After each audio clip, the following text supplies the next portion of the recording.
क्यों पिछले एक साल से रिलायंस इंडस्ट्रीज के स्टॉक प्राइस में डाउनफॉल देखने को मिल रहा है, बताऊंगा वीडियो के लास्ट में। पर पहले शुरू करते हैं रिलायंस इंडस्ट्रीज की स्टोरी। रिलायंस इंडस्ट्रीज एक ऐसी कंपनी है जो सिर्फ एक बिजनेस नहीं बल्कि एक लेगेसी है। धीरू भाई अंबानी के एक सपने से शुरू हुई ये कंपनी आज एक ग्लोबल पावर हाउस बन चुकी है। आज हम करेंगे रिलायंस की पूरी कहानी एक्सप्लोर, कंपनी के कॉरपोरेशन से लेकर के आज तक का सफर, फंडामेंटल्स और टेक्निकल एनालिसिस, फ्यूचर प्लान्स और कुछ ऐसी कहानियां जो शायद आपने सुनी भी हो और नहीं भी। तो चलिए वीडियो शुरू करते हैं। 1966 में धीरू भाई अंबानी ने रिलायंस कॉमर्शियल कॉरपोरेशन नाम से कंपनी की शुरुआत एक छोटी सी ट्रेडिंग कंपनी के रूप में 1973 तक ये रिलायंस इंडस्ट्रीज लिमिटेड बन गई, जिसका फोकस सिंथेटिक्स टेक्सटाइल जैसे पॉलिस्टर और नायलॉन पर था। 1977 में कंपनी ने अपना आईपीओ लॉन्च किया और ये एक हिस्टोरिकल मूवमेंट था पूरे भारत देश के लिए। ये अब तक का सबसे बड़ा आईपीओ ऑफर था और यहाँ से शुरू होती है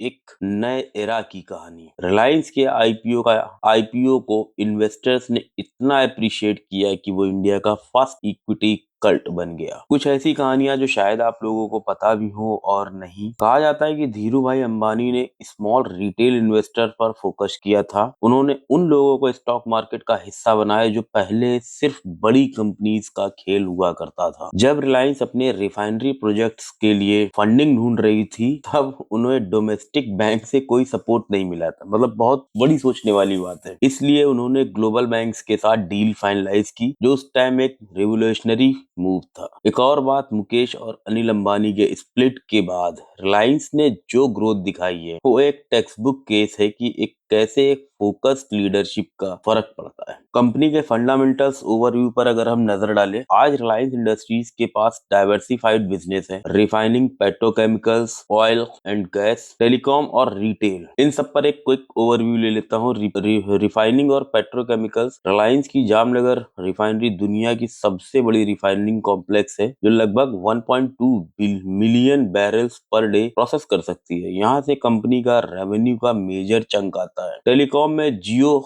जब से आया 2016 में, जियो के लॉन्च ने टेलीकॉम इंडस्ट्री को बिल्कुल पूरी तरह से अलग ही लेवल पर पहुंचा दिया है। आज जियो के पास तकरीबन 450 मिलियन से ज्यादा सब्सक्राइबर हैं और ये एक मेजर ग्रोथ ड्राइवर बन गया है। रिटेल काउंटर्स में अगर बात करें तो रिलायंस रिटेल इंडिया का सबसे बड़ा रिटेल बिजनेस है। ग्रोसरी से लेकर लग्जरी ब्रांड्स तक हर सेगमेंट में रिलायंस डोमिनेट करता है। रिलायंस सिर्फ एक भरोसे का नाम हो चुका है। अगर रिलायंस के फंडामेंटल एनालिसिस पर हम बात करें तो ईयर ऑन ईयर बेसिस पे अगर आप ग्रोथ देखेंगे तो पिछले मार्च 2021 के बाद से कंपनी की टर्नओवर ग्रोथ काफी अच्छी रही है। मार्च 2021 में 466 466,307 4,66,307 करोड़ से डायरेक्टली 8,99,041 करोड़ तक का सफर तय किया। नेट प्रॉफिट्स की बात करें अगर यूं ही मार्च 2021 से अगर हम लेकर के चलते हैं, 53,739 करोड़ से आज 79,020 करोड़ 2024 जो मार्च क्लोज किया है, वहां तक का सफर इन्होंने तय किया। तो नो डाउट टर्नओवर में काफी अच्छा रहा है कंपनी का। नेट प्रॉफिट्स काफी अच्छे जा रहे हैं। उसके बावजूद कंपनी पिछले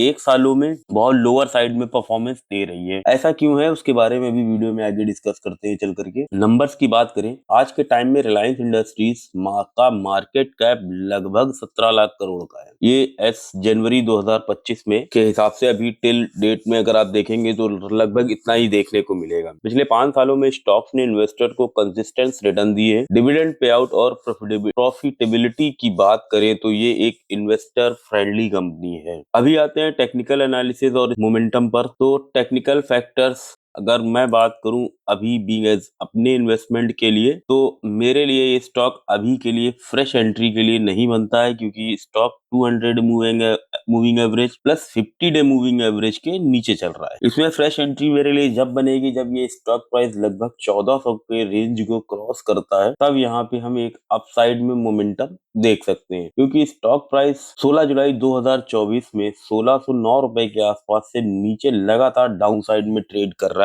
अप साइड में अगर सबसे मेजर सपोर्ट अगर रेसिस्टेंस देखेंगे तो वो 1609 रुपए का ही है, लेकिन बीच में एक हडल और है, वो है 1400 रुपए का। अगर स्टॉक प्राइस ने एक बारी 1400 के लेवल को क्रॉस कर लिया तो डेफिनेटली इसमें एक बारी फ्रेश एंट्री देखने को मिलेगी। लेकिन अगर आप पुराने इन्वेस्टर्स हैं, अगर आपने कहीं पे भी इस स्टॉक को परचेज किया हुआ है, लगता है आप फंसे हैं, तो रिलायंस इंडस्ट्रीज में आप फंसे नहीं है। आप अपने स्टॉक की पोजीशंस को होल्ड करके रख सकते हैं और फर्दर कंटिन्यू कर सकते हैं इसको, क्योंकि कंपनी के पास बहुत बड़े बड़े फ्यूचर प्लान्स हैं। रिलायंस का फ्यूचर फोकस है ग्रीन एनर्जी और डिजिटल ट्रांसफॉर्मेशन पर। कुछ मेजर प्रोजेक्ट्स हैं जिसमें रिन्यूएबल एनर्जी है, जिसमें रिलायंस ने अभी तक 75,000 करोड़ का इन्वेस्टमेंट प्लान अनाउंस किया है क्लीन एनर्जी इकोसिस्टम बनाने के लिए, जिसमें सोलर पैनल, ग्रीन हाइड्रोजन और बैटरी स्टोरेज सॉल्यूशन शामिल है। 5G से आगे भी इन्होंने बहुत सारी चीजों का प्लान कर रखा है। जियो का फोकस है सिर्फ 5G रोल आउट तक नहीं है, बल्कि AI और IoT जैसे एरियाज में भी लीडरशिप लेने का प्लान है।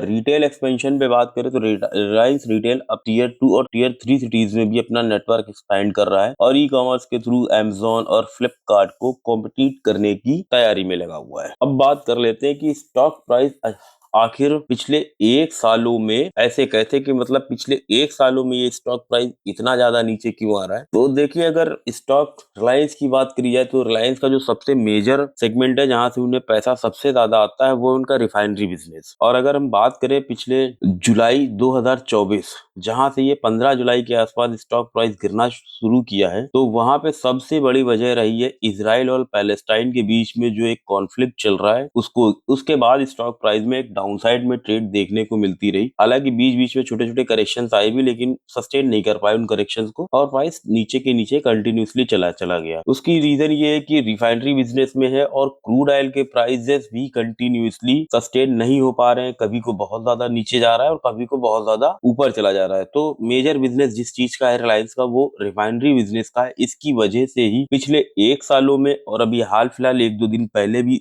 रिलायंस की शेयर ने काफी ज्यादा गिरावट देखने को दिखाई, जिससे इन्वेस्टर्स काफी परेशान है। हालांकि परेशान होने वाली चीज नहीं है, अगर आपका कुछ इसमें इन्वेस्टमेंट है भी कहीं तो भी आपको लगता है, तो इसमें अगले 5 सालों तक कम से कम पोजीशन आपको स्ट्रांग बनाए रखनी पड़ेगी। रिलायंस इंडस्ट्रीज सिर्फ क्योंकि एक कंपनी नहीं बल्कि एक एग्जाम्पल है कि कैसे एक विजन और हार्डवर्क इम्पॉसिबल को पॉसिबल बनाया जा सकता है। आज रिलायंस न सिर्फ इंडिया की ग्रोथ का एक पिलर है बल्कि ग्लोबल लेवल पर एक स्ट्रांग प्रेजेंस बनाई है। तो क्या रिलायंस अपने नए वेंचर्स के साथ अगले 10 सालों में और नए हाइट्स को टच करेगा? अगर हाँ तो कमेंट में यस लिखें, और अगर आपको लगता है नहीं तो कमेंट में नो लिखें। क्या लगता है स्टॉक प्राइस अगले 5 सालों के अंदर कहां तक जाएगा, वो अपने लेवल्स भी कमेंट में डाल दें। ये थी रिलायंस इंडस्ट्रीज की कहानी, एक journey from dreams to dominance. बिल्कुल, आज रिलायंस का इंडिया में ही नहीं पूरे ग्लोबल मार्केट में डोमिनेंस बना हुआ है। आपका इस पर क्या ओपिनियन है कमेंट में बताइएगा। मेक श्योर करिए चैनल को सब्सक्राइब कर लीजिए, ये वीडियो और लोगों तक शेयर कर दीजिए। Thank you so much.